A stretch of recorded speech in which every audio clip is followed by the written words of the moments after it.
Welcome everyone to Vested Interest. Hey, this is Shane. Happy New Year. Here we are in 2022, starting off the year. We are back to pick up with our market sector overview series. In this video, we will cover the energy, financial, and healthcare sectors. All three of these sectors typically do well in times of higher inflation, which in my opinion we currently are. I think everyone is feeling the pinch of higher inflation right now.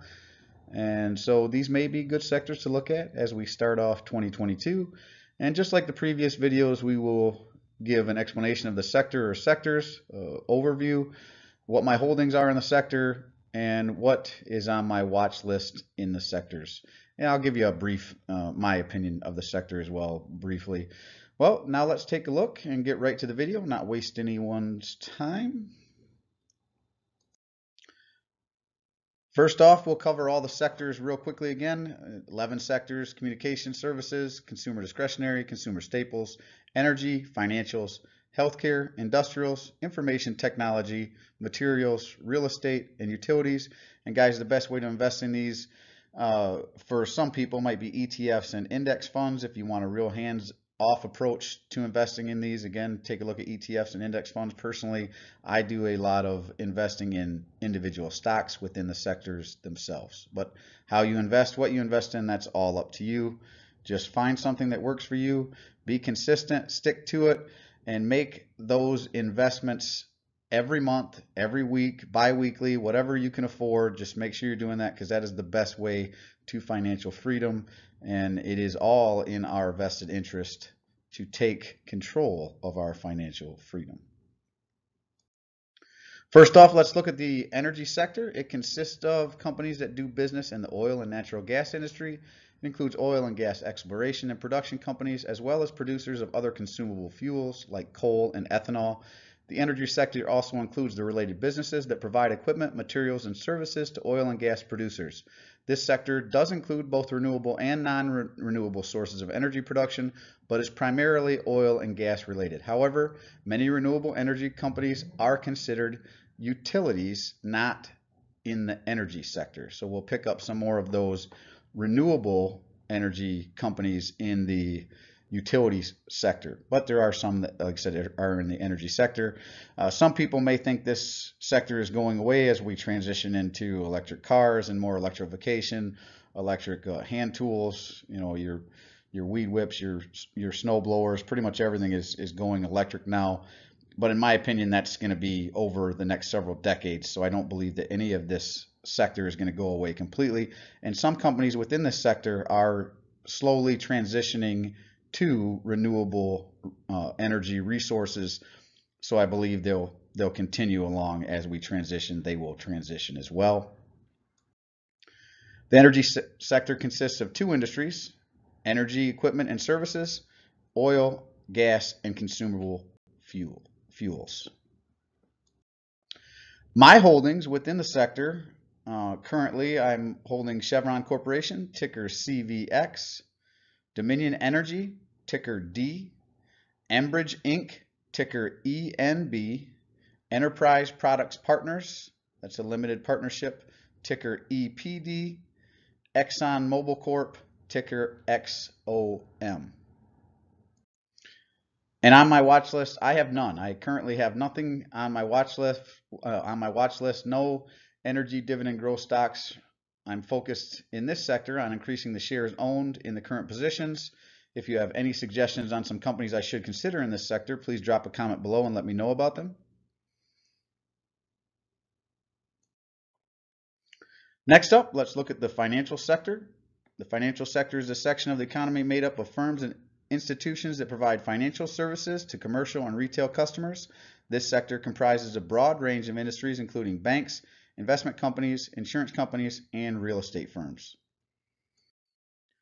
The financial sector is comprised of 7 industries: banks, capital markets, consumer finance, diversified financial services, insurance, mortgage REITs, thrifts, and mortgage finance. And guys, this is a sector that really has been doing well in this low interest rate environment typically does do well in a low interest rate environment.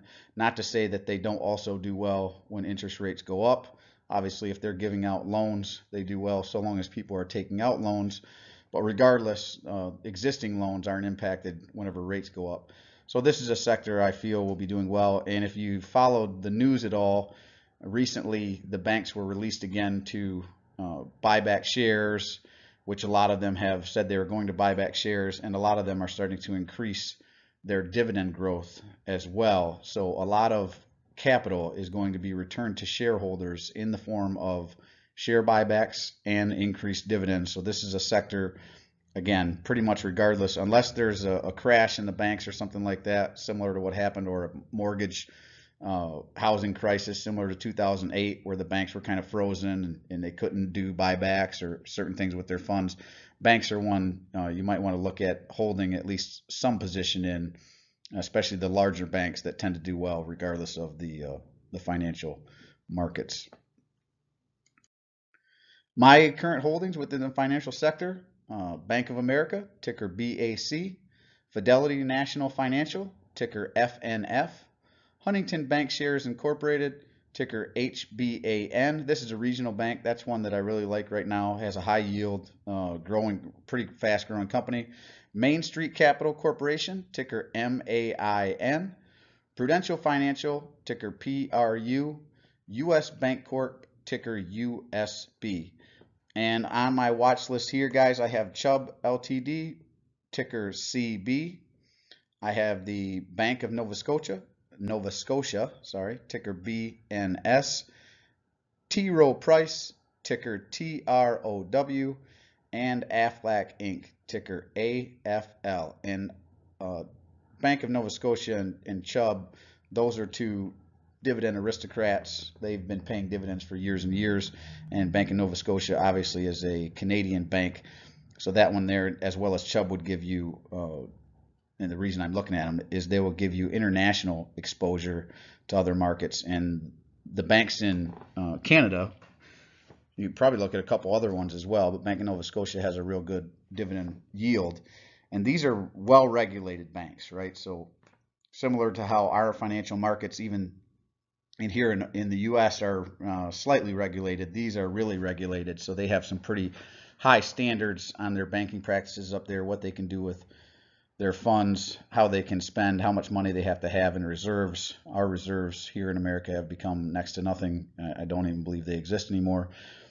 But that's neither here nor there, and maybe a topic for another video.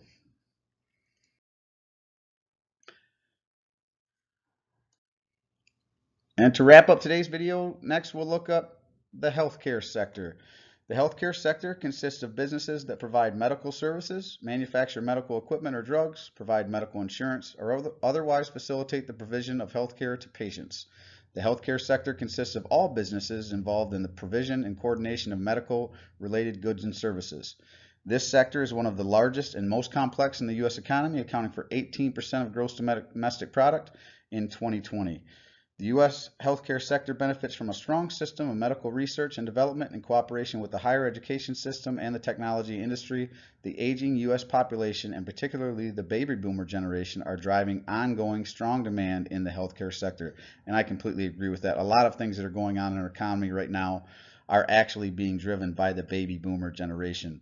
A lot of this talk about people retiring or leaving the job market, well, a lot of that is actually baby boomers that are retiring because they have reached the age to leave the job market. So obviously they would want to do so, and some of them probably would have retired earlier, but we had the 2008 crash, so a lot of people stayed in the market or returned back to the work market so that they could increase or make up for what they had lost in that downturn. The healthcare sector consists of 6 industries: biotechnology, healthcare equipment and supplies, healthcare providers and services, healthcare technology, life science tools and services, and obviously pharmaceuticals. My current holdings within the healthcare sector are Bristol Myers Squibb, ticker BMY. This, in my opinion, continues to be undervalued. Added recently more shares to Bristol Myers Squibb. CVS Health Corp, ticker CVS. GlaxoSmithKline, ticker GSK. Here's another one. This is a European pharmaceutical company. If you know, like the Aquafresh toothpaste, that's the maker of that toothpaste. This gives you an exposure to the European market here. Merck & Company, ticker MRK. Pfizer Inc., ticker PFE. And the behemoth, the biggest one, probably the one that are in most people's dividend growth portfolios. It's pretty popular. Johnson & Johnson, ticker JNJ. And I know I've talked about it before on this channel, but it's worth mentioning again. Johnson & Johnson is doing a spinoff. So if you own shares or are interested in purchasing shares of Johnson & Johnson, if you own it before that spinoff, you will have the shares of Johnson & Johnson plus the shares of the company that they spin off, which I am going to assume are going to be pretty good shares to hold on to as well. Now on my watch list are Abbott Laboratories, ticker ABT, Medtronic PLC, ticker MDT, and Medtronic and Abbott Laboratories are pretty similar companies. They offer prosthetics and stuff like that and other items to hospitals and patients that need items like that. AbbVie Inc., ticker ABBV, and Viatris Inc., ticker VTRS. Well, folks, that's it for this video. That's a quick overview of the energy, financials, and healthcare sectors, my holdings in them, what I've got my eyes on for future editions. Let me know in the comment section below, what holdings in these sectors do you have in your portfolio? What are you looking to add? What's your favorite sector? Always interested in your feedback, opinions, questions, and comments. We will continue with this series in the next video, and in that video we will cover the industrials, information technology, and materials sectors. So make sure you check that out and be sure to subscribe to the channel and ring that notification bell so you get the notification when that's uploaded.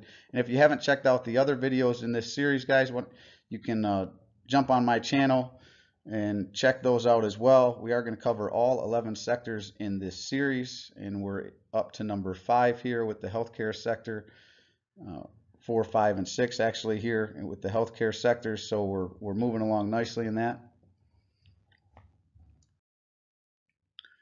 And quick disclaimer, I'm not a financial advisor. Nothing in this presentation should be considered financial advice. I am only sharing my opinion. An investing journey for educational and entertainment purposes. Investing involves risk. You can lose money and should never invest any amount you're not comfortable losing. Always do your own research and invest based on your situation, circumstances, and selected criteria, or seek the advice and counsel of a certified financial advisor. Don't forget to show me some love and hit that thumbs up.